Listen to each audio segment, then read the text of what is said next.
percampuran antara Pertamax Turbo dan Pertalite itu diniatkan untuk menaikkan omset atau harga penjualan. Dan itu akadnya di luar sepengetahuan pembeli. Assalamualaikum warahmatullahi wabarakatuh. Salam sejahtera buat kita semuanya. Jumpa lagi dengan saya, Rudi Cahyo, di acara Jalan Penuh Makna edisi spesial Ramadan.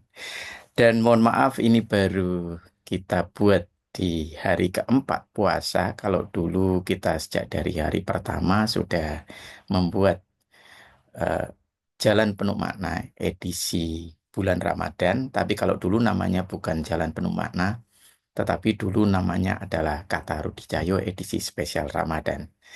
Dan dulu juga hadirnya di channel Rudi Cahyo TV yang sekarang menjadi Rudi Cahyo TV Timnas. Tapi sekarang kita hadir dengan wajah baru, yaitu Jalan Penuh Makna edisi Ramadan di channel Rudi Cahyo TV Psikologi. Untuk yang pertama kali ini kita sedang dihebohkan dengan berbagai fenomena yang mungkin sangat menyesakkan, tidak memuaskan buat kita, yaitu tentang istilah oplosan atau percampuran. Jadi oplosan itu percampuran antara dua hal atau lebih. Dan biasanya ini identik atau digunakan dalam konteks cairan. Ya. Tapi kali ini oplosan itu karena memang berlaku untuk semua jenis cairan, juga berlaku untuk bahan bakar yang berbentuk cairan. Nah, yaitu percampuran antara Pertamax Turbo dan Pertalite sehingga kemudian menghasilkan Pertamax. Kurang lebih seperti itu ya kalau secara konteksnya. Saya tidak tahu seberapa yang dicampur, berapa persen, terus itu kemudian dari RON berapa dijadikan RON berapa, misalnya dari RON 92 dijadikan 90 atau seperti apa, karena dicampur antara RON 92 atau di atasnya 90 ya, dengan RON mungkin di bawahnya 90 sehingga harapannya menjadi RON 90 yang setara dengan Pertamax ya kalau tidak salah ya. Nah, sementara saya sendiri juga bukan pemerhati atau memang benar-benar paham tentang bagaimana percampuran antar bahan bakar tersebut. Tapi di luar itu kita akan ngomongkan tentang soal ya hal yang murni dan hal yang sudah tidak murni alias campuran. Kalau dalam bahasa tadi kita meminjam istilahnya dengan oplosan.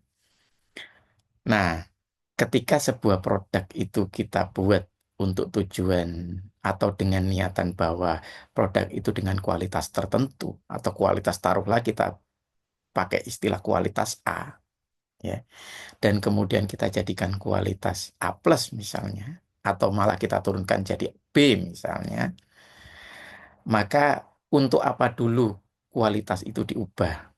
Jadi sebagaimana amal perbuatan semuanya itu balik lagi untuk niatan apa itu dibuat. Kenapa kok saya menekankan pentingnya niat ini? Karena di perjalanannya isu tentang bahan bakar oplosan itu kemudian eh, muncul berbagai penjelasan. Ya, baik yang itu sebenarnya penjelasan yang mengarah kepada pro atau upaya untuk melakukan pembelaan, alibi, atau apapun istilahnya atas tindakan dari Pertamina untuk menyampur bahan bakarnya tersebut.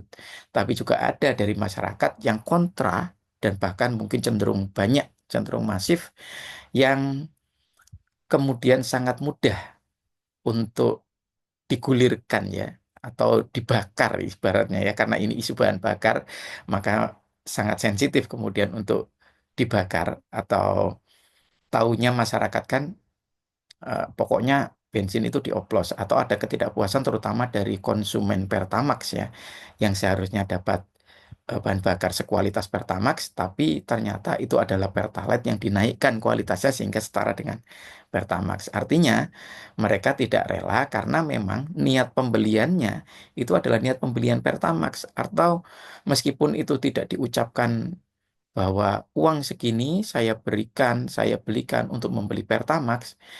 Tapi ketika kita berada di SPBU, ketika kita menyatakan bahwa kita beli Pertamax kepada penjaga pom bensinnya, itu kan berarti sebenarnya akad atau jual belinya beli Pertamax. Jadi bukan beli bensin atau bahan bakar lainnya yang kemudian disetarakan dengan Pertamax. Ya kecuali kalau memang bahan bakar itu dioplos untuk diubah jadi Pertamax. Ya, itu berbeda lagi. Nah, dalam upaya pembentukan bahan bakar tersebut, apakah menjadi RON 80, RON 90, RON 92, RON 97, semuanya itu memang percampuran dari berbagai bahan. Nah, dari berbagai bahan itulah maka menjadi bahan bakar dengan kualitas tertentu.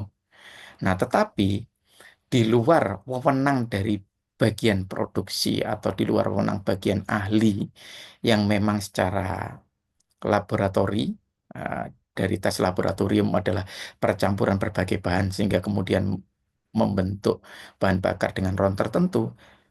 Di luar itu kemudian ada inisiatif untuk menyampur bahan bakar yang sudah jadi dengan harapan itu akan menjadi jenis tertentu. Nah, itu berarti di luar prosedur. Ya, jadi misalnya berharap Pertamax Turbo dicampur dengan Pertalite kemudian jadinya Pertamax. Dan di luar upaya laboratori, artinya bukan memasak bahan bakunya, ini sebenarnya sudah tidak murni lagi artinya.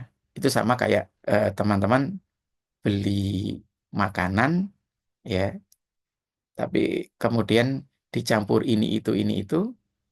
Kalau itu atas permintaan dari pembeli, itu berbeda, karena itu berarti masuk dalam akad atau ijab kabulnya. Misalnya, beli makanan di warung Padang, terus kemudian di warung Padang itu juga jual taruhlah UEG, OTOT atau eh, martabak atau batagor. Tolong dicampurin beberapa siomay misalnya. Nah, itu kan sebenarnya sudah bukan lagi masakan Padang. Artinya lauk yang ditambahkan itu tidak identik dengan masakan Padang. Sehingga ini masakan Padang yang ditambahkan dengan siomay. Tapi kalau itu permintaan pembeli, dan kemudian pembeli secara sadar kan berarti akan nambah uangnya dengan pertambahan siomay itu. Itu berarti masuk dalam akad jual belinya. Sementara kalau di luar racikan nasi Padang atau makanan Padangnya, kayak misalnya dalam hal jual beli bahan bakar itu kemudian dicampur antara Pertalite dan Pertamax Turbo, itu kayak mencampur dua masakan itu tapi tanpa akad atau tanpa sepengetahuan pembelinya.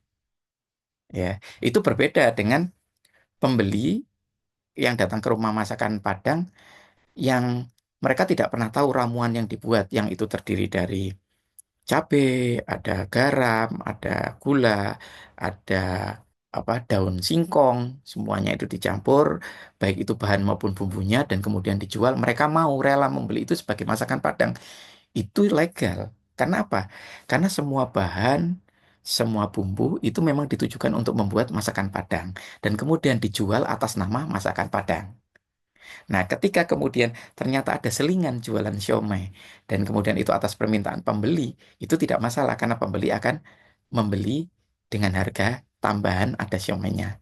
Tapi ketika misalnya penjualnya nambahkan sendiri siomaynya, nambahkan sendiri ditambah tempe, ditambahin apapun, terus kemudian dikasihkan pembeli, pembeli itu makan, terus pembeli itu bayar, tek, bayarnya kan sebenarnya untuk masakan Padang. Tapi orang ini, si penjual, itu turut menghitung tempe, turut menghitung siomay. Karena apa? Biar siomay dan tempenya laku, sehingga harga jualnya jadi tinggi. Harganya naik, keuntungannya bertambah. Kalau yang seperti itu gimana? Itu sudah tidak murni lagi. Artinya itu menyiasati barang yang dijual tanpa sepengetahuan atau di luar akad jual belinya dengan pembeli. Nah, situasinya percampuran antara Pertamax Turbo dan Pertalite itu juga sama seperti itu. Artinya itu diniatkan untuk menaikkan omset atau harga penjualan. Dan itu akadnya di luar sepengetahuan ijab kabulnya antara pembeli dan penjual. Dan Anda sendiri yang memutuskan apakah penjualan yang tidak murni semacam ini masih tergolong atau terkategori sesuatu yang halal atau sudah tidak halal lagi. Demikian dari saya. Jumpa lagi besok dengan Jalan Penuh Makna edisi spesial Ramadan. Sekian dari saya. Terima kasih sudah nonton. Assalamualaikum warahmatullahi wabarakatuh.